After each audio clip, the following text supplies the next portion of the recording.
I'm Colonel Ben Robbins, the Vice Commander for the 6th Air Refueling Wing. I'm Senior Airman Carlson from the 6th Dental Squadron. And this is Lead Conversations.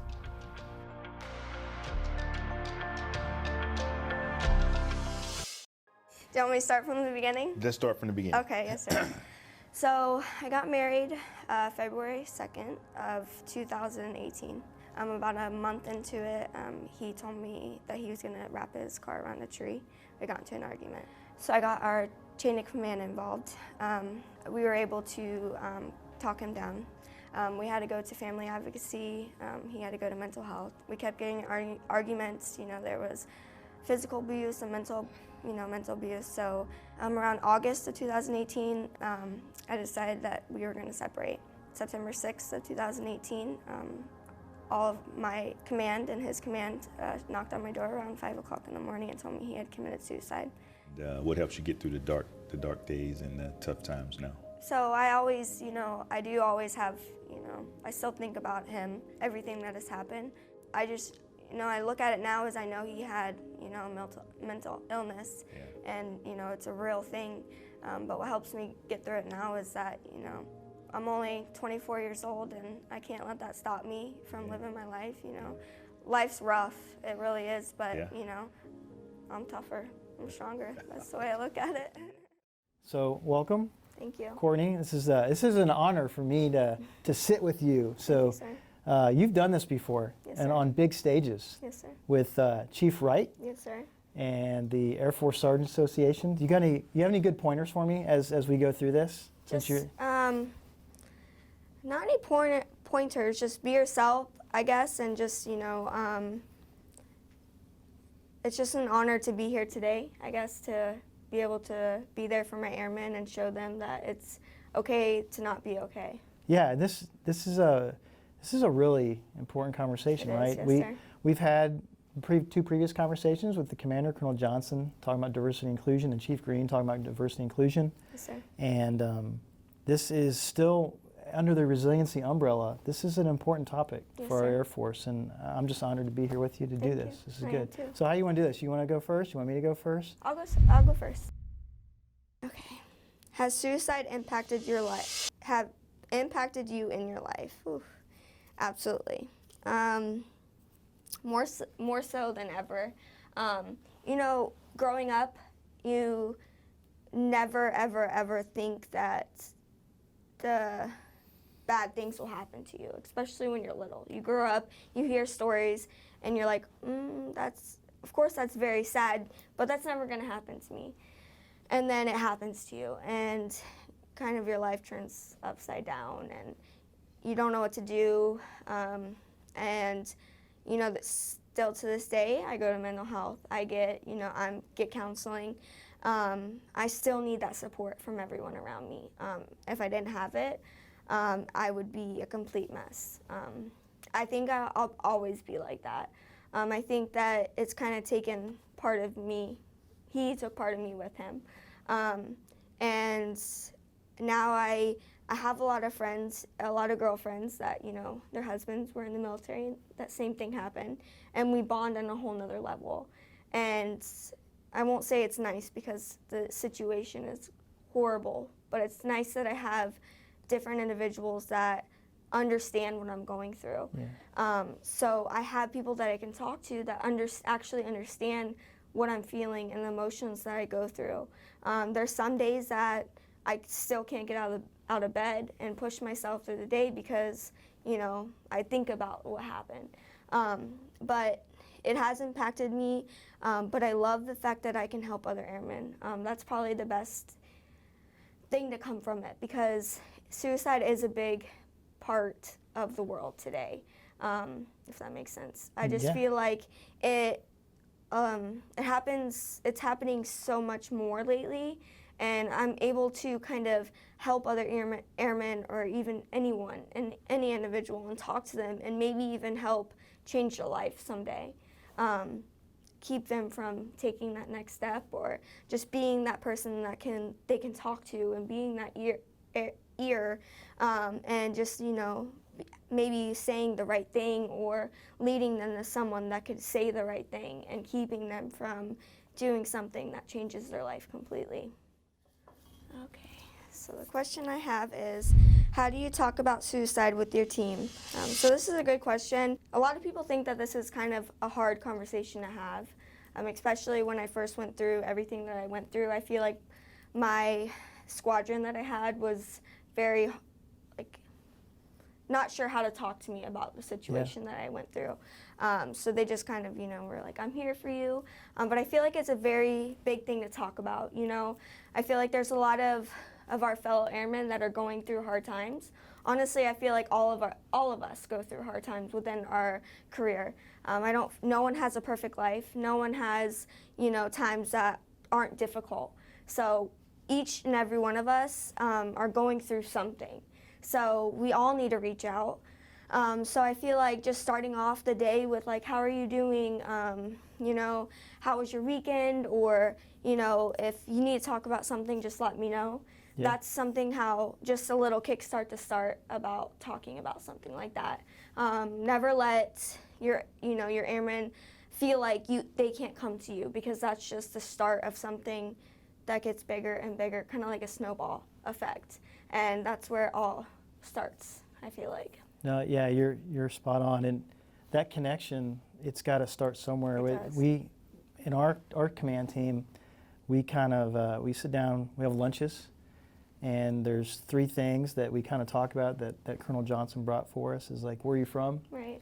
Who do you love? And where do you want to be in 5 years? Right. And these are open-ended questions, right? These are ways to connect with your team. That I kind of give the example of my son, or my 3 kids, my 2 daughters, and if I say, "How's your day at school? How was your virtual school today?" Right. They say it's fine, but I got to do that second, third layer and ask those genuine. Yes, yeah, active listening, the open-ended questions, and go to that second and third layer and start trying to peel that back, Right. And then you can maybe start having. It is a difficult conversation. We know that.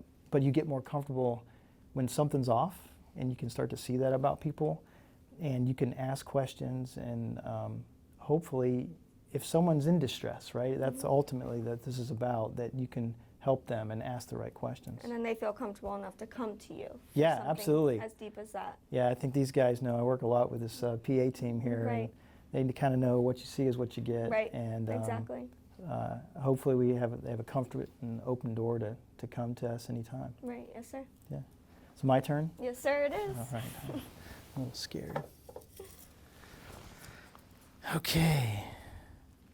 How does suicide impact others? So this is, I'll start at the Air Force level. This is a big problem. It is. That we're facing today in society in general. The Air Force it was kind of stable last 5 years. Right. And what we've seen is since March, April, May, it started to increase. COVID, Right. financial distress. Mm-hmm. And then specifically on the Air Force, the impact to others, I kind of think of it as like an analogy of you throw a rock in a pond. Right. Right? You throw that rock in there, and that first wave that comes out, that big one, is the immediate family and those people that are surrounding the close friends and the thoughts that they're going through.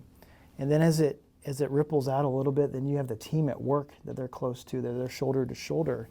And I have seen cases where a whole unit has to stand down because they're so hard hit. And then that ripples to the mission and what we have to do day to day, day in and out, to be ready, that full spectrum readiness for this country. This suicide, I think even more so than outside the gates. Right. It impacts military members and teammates because we're so close, because we rely on each other shoulder to shoulder, and I got your back, you got my back. And when that happens, man, you just got to take a knee, and it's hard. It is. What about you?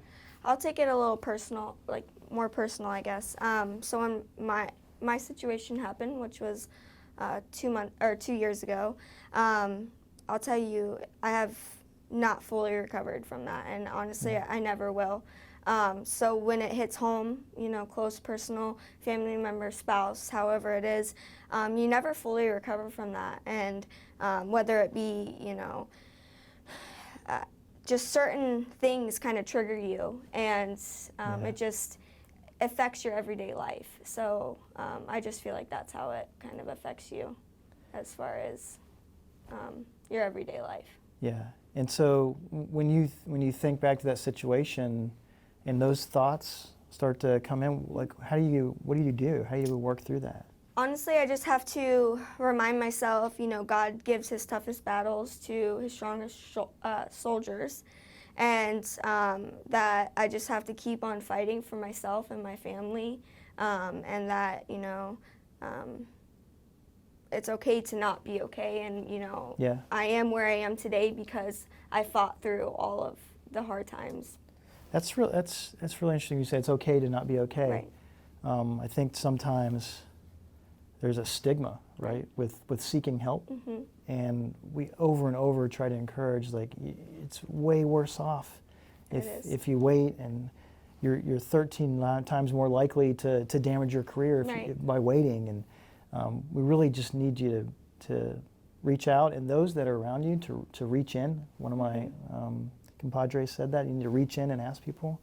You're a pretty resilient warrior, and Thank you. And I'm glad you're leading this fight with us. Yes, sir. Thank you. My turn. Yeah, absolutely. Okay. This says, what are some of the myths you heard about suicide? So mine would be is that the saddest people are the ones that are more than likely going to commit suicide, because in the way that I've seen it is the happiest people, at least for my husband, he acted happy, never showed any really suicidal thoughts, and he was the one to take his life. So that's a myth for me, is he showed no signs of suicidal thoughts, and he was the one that ultimately did it. So that's the myth that I could see. There's several myths that I think about that we kind of step through. That suicide, it's a weakness, Right.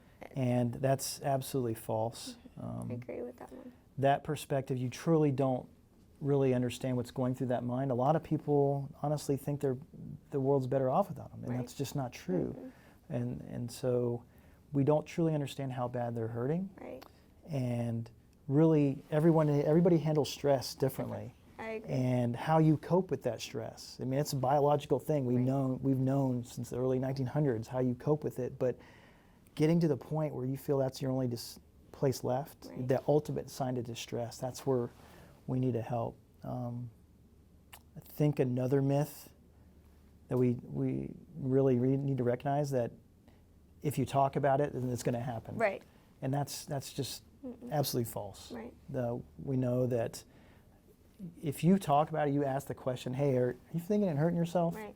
Or are you going to kill yourself? And those direct questions may provide an opening that you Save can someone. just save somebody. Right.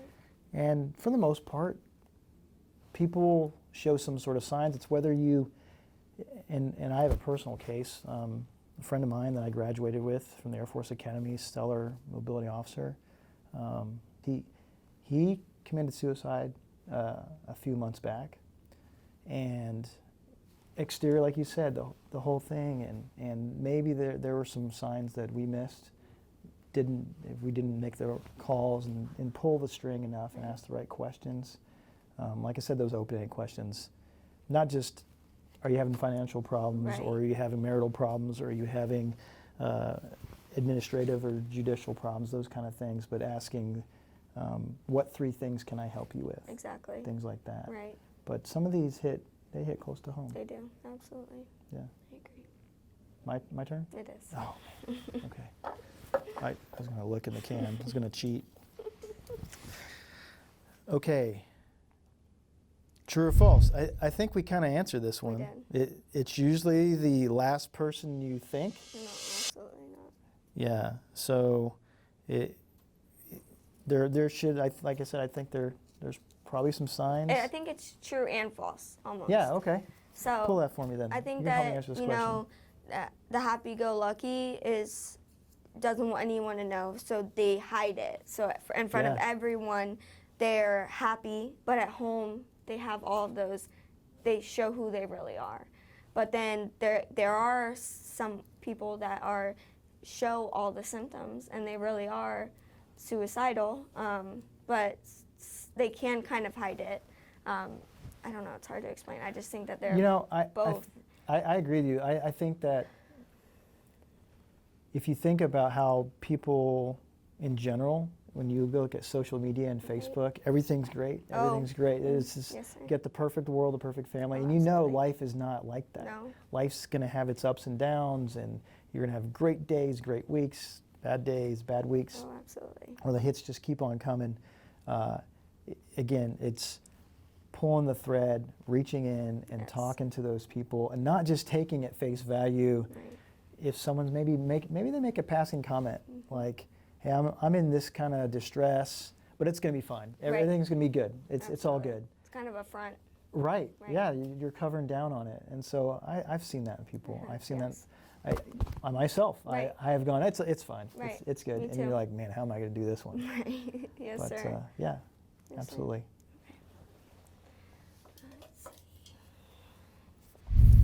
What can an individual do to help prevent suicide? So, I definitely think that us as airmen can, or not even airmen, just help a stranger on the sidewalk, talk to them. You don't necessarily have to come right out and say, like, are you having suicidal thoughts? It's more of like, what can I help you with today? Or say they have children and, you can tell a mom is just in distress. You can just say, I'm picking up your kids.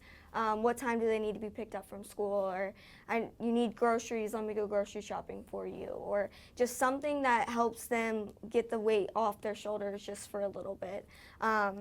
Taking them to talk to someone professional. I know that's helped me tremendously. Like being able to sit down and talk to a stranger and just unload everything. Sometimes talking to someone that is kind of uncomfortable. So being able to talk to someone that has no idea about anything about you, it's nice to be able to talk and just let everything out and then not have them judge you and see you the next day. It's nice for them to give you a point from a different perspective and have, they know nothing about you. So they're able to kind of give you a different eye looking in, if that makes sense. No, So I think that being able to just kind of help them in any way possible, whether that's, the groceries or picking up their kids or, going over and help cleaning their house, or if it's just going over, having a glass of wine and watching Netflix, just kind of being there for them and not doing it when they ask you to, just doing it because you care for them.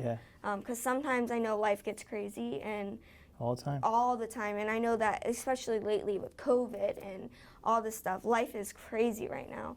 But, taking a step back and realizing other people's life are crazy too. So just taking that time to be there for someone else that, not even if it's just like someone that you barely know, and you can tell that they're having a hard time at work or life's just ripping them apart, just be there for them. That's the main thing. Like when I was going through it, I didn't need someone to talk to me and, they didn't know what to say. I just needed to know that they were there. That was the main thing for me, was knowing that I had someone to lean on. That is awesome from you bringing in that personal perspective, and when I hear you, it makes me also think of our leadership responsibilities and supervisors' responsibilities, whether it's your shirt and really the command engagement and supervisors, whether they're senior NCOs and junior NCOs, taking time. You mentioned COVID, like hard to see people right now. We're doing a lot of Teams and Zoom and teleworking and alternate work schedules. Yes, sir. So when's the last time you've been to that person's house? Just 6 feet, right? Wearing a mask. Just keep, but have you been to their house and seen what their living condition is and how they're doing, like personally step foot in there? So that command engagement, then you can see some hints of how resilient they are, right? What's going on in their life. And then you can see the resiliency piece. I also think we can talk about the ACE concept, right? Which we will learn about, asking, care, really being empathetic. Like you said, you You don't have to have all the answers, Right, absolutely. but you're just there to listen, Right. and then escort them to the proper Right. places, whether it's chaplain or mental Source. health, military one source. Yeah. This community in Tampa, what's phenomenal about this community, we have such a strong partnership. We got the Tampa Crisis Center, Right. who we do so many different things with. Right. The anonymous 741 text line that Right, you can, absolutely. if you're not comfortable being in the military chain, it's completely anonymous. So those are the resources that are out there to help prevent this. Yes, sir. But yeah, it's what I think of. Yes, sir. You are truly an inspiration to you. us here at MacDill, across AMC, Thank you. and the Air Force. Your story of resiliency, it really transcends, Thank and you. it's. I'm just going to leave it at that. Thank and you. Thank you. it's been an honor to sit with you Thank and you. and talk to you about this, because, like you said, it is a huge issue for society, and particularly with the COVID and the uncertainty and the financial stress that even our airmen are feeling throughout families, and it's just an uncertain time, and it's hard to work through. Yes, sir. But with you're a leader in this area, Thank you. and we're here with you, Thank you. and I'm glad you're on our team. Yes, sir. Thank you. Thank you. Thanks for sitting down with us. Thank you. Thanks for joining us for Lead Conversations.